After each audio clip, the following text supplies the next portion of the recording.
どうも。今回は海老名市にある白鳥山に登ってきました。標高1363メートル、九州百名山です。この山は初心者向けでして、登山をやろうか迷ってるとか、初めて登山をするといった登山入門者にとってもいい山だと思います。その辺も動画内で説明しますね。余談ですが、チャンネル名を九州の窓に変更しました。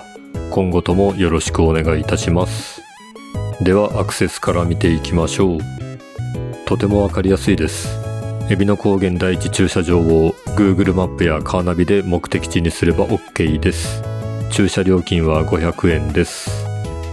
続いてコースの説明です。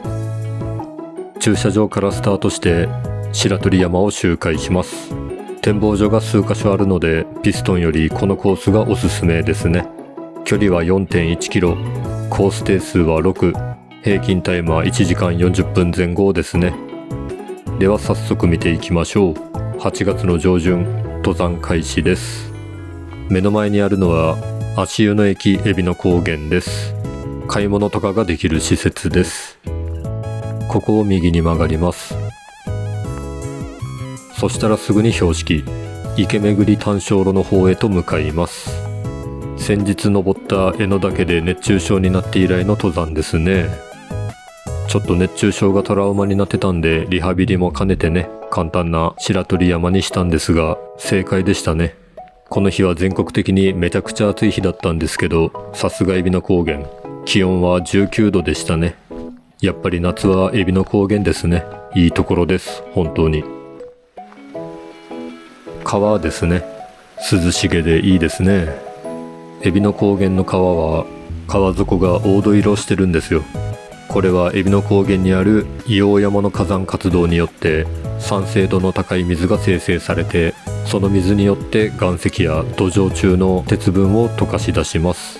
川に流れ込んだ鉄分が水酸化鉄となり、川底に溜まることでこのような色になってるんですね。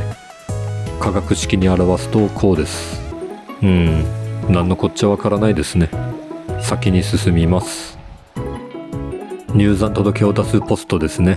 その先に階段があります。しばらくこんな感じの道が続きますね。非常に歩きやすいです。これは赤松ですね。単焦路には立派な赤松がたくさんありましたね。奈良の東大寺の大仏殿ありますよね。世界最大の木造建築物でもある大仏殿。あの大仏殿を支える梁がこの山の近くにある白鳥神社の境内にあった日本の巨大な赤松が使われているんですよ。その赤松を海老名市から奈良まで運搬するのに延べ10万人以上の労力を使って9ヶ月かけて運ばれたと記録されているそうです。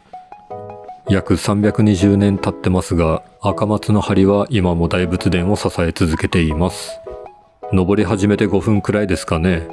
海老の展望台に到着しました。ベンチとテーブルがたくさんありますね。山に登らなくてもここに来れば絶景を楽しめます。で、これが展望台からの眺めですね。日本百名山の唐国岳がよく見えます。ここに来るだけなら登山ってほどもないので、散歩くらいの気持ちで行ってもいいかと思います。では白紙池の方へと向かいます。これはコシアブラですね。山菜の女王と呼ばれる木です。勝手に採取するのは禁止なんでね、ご注意ください。これは白文字です。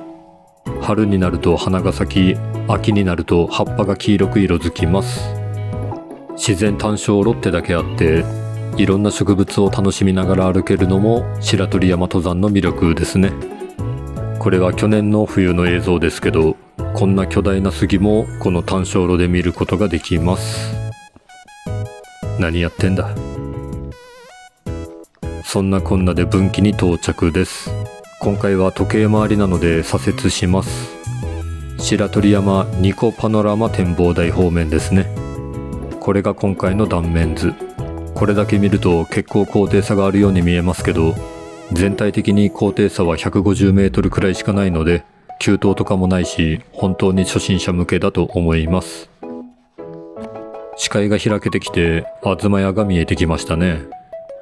ここがニコパノラマ展望台です。天気もいいし、景色も最高ですね。目の前には甑岳がありますね。甑岳もいい山なので、ぜひ行ってもらいたいですね。正面に見える池が六観音見池。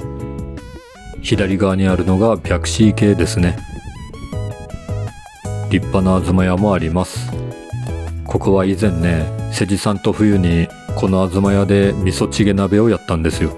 そしたらまさかの小学校の遠足と鉢合わせしましてね、なかなかな苦痛でしたね。まあこんなところで鍋をする我々が 100% 悪いんですけど、そんな思い出に浸りつつ展望台から山頂を目指します。ここからが登山っぽい感じになりますね。道も狭くなります。では白鳥山の名前の由来についてご紹介しますね。先ほどニコパノラマ展望台でもご覧いただいた六観音見池。平安時代後期にこの池のほとりで聖空上人が修行をしていました。そこに白髪の老人が現れて、我は大和武である。今は白鳥となってこの山に住んで久しい。私のためにこの地に社を建てて祀ってほしいと言ってきました。その後に老人は白鳥に変身して飛び去っていったらしいです。このお告げに基づいて大和武を祀る白鳥権現社を創建して山の名前も白鳥山になったとのことです。こういう由来は面白くていいですよね。神仏集合的なエピソードでなんかグッときましたね。グッときたところで何やってんだこれは。どうやって撮影してますかって質問をいただいてたので撮ったんでしたね。DJI Osmo Action 4というカメラを使ってこういったクリップ式のマウントで固定して撮影していますね。下のケーブルはモバイルバッテリーですね。カメラを充電しています。こうやって見ると白いケーブルだと汚らしいですね。撮影するときに一つ心がけているのは、人とすれ違うときは撮影していなくてもレンズを手で隠すようにしていますね。やっぱり勝手に撮影されるのはいい気はしないと思うんでね。勝手に撮ってるものとしてはそのような配慮はさせていただいております。そんなこんなで山頂付近です。植物もここからは激減してガレ場っぽくなってきましたね。大きな岩ですね。この4日前にボルダリングをやってきたばかりなのでね、こういったクラックのある岩を見るとおってなりますね。ボルダリングに挑戦した動画も配信しておりますので、よろしかったらご覧ください。目の前には鉄塔が見えてきました。これは地上アナログテレビ放送のエビの中継局の一部らしいです。今は山頂のモニュメントとして登山家の目印となっております。色とか形とかかっこいいですよね。山頂付近にはミヤマキリシマもたくさんありましたね。6月に満開になったらすごそうですよね。というわけで山頂に到着です。立派な方位板、そして白鳥山の山頂標識、目の前には唐国だけですね。ちょっと植物が多いので絶景とは言えないかもしれませんが、道中には絶景はたくさんあるんでね。山頂はこんな感じですね。登山開始してから1時間くらいで行けるかと思います。では下山ですね。江ノ岳の下山で膝を痛めたのでストックを久しぶりに使ってみました。下山開始から約10分で白鳥山北展望台に到着です。すごい開放感のある場所ですね。目の前には唐国岳、その手前には硫黄山から煙が上がっております。まあこれはいつものことなんでね。少ない労力で絶景を堪能できる白鳥山が初心者に最適なのはこれが理由ですね。では引き続き下山ですね。この辺りが唯一足場も不安定で少し難所かなってところですね。こういった場所でこそストックが心強いですね。はい、単勝路と合流しました。このまま左の方に進めば六観音見池を経由して甑岳に行くことができますね。今日はリハビリ登山なので駐車場に戻ります。水の音が聞こえてきました。白紙池に到着です。ちょっとわかりづらいかもしれませんが、自分が立っている場所よりも水面の方が高いんですね。不思議な感覚です。冬には凍結するのでかつては天然のスケートリンクとして利用されたこともあるそうです。あとは来た道と合流して戻るだけですね。この時は午前10時くらいでしたけど、結構な人数とすれ違いましたね。お子さん連れの方も多かったです。山の難易度的にもご家族で楽しめる山だと思います。というわけで無事下山しました。タイムは2時間10分でした。熟練の登山家にもなると物足りないと思われるかもしれませんが、散歩気分で踏破できて自然も景色も満喫できるまさに名山だと思います。登山後のソフトクリームも最高でした。いい一日でした。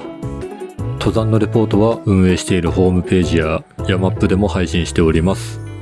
動画へのご意見ご感想がありましたらお気軽にコメントいただけたらと思います。登ってほしい山や挑戦してほしい企画などありましたらリクエストいただけると嬉しいです。気が向けばチャンネル登録もねお願いいたします。最後までご覧いただきありがとうございました。またどっかの山でお会いしましょう。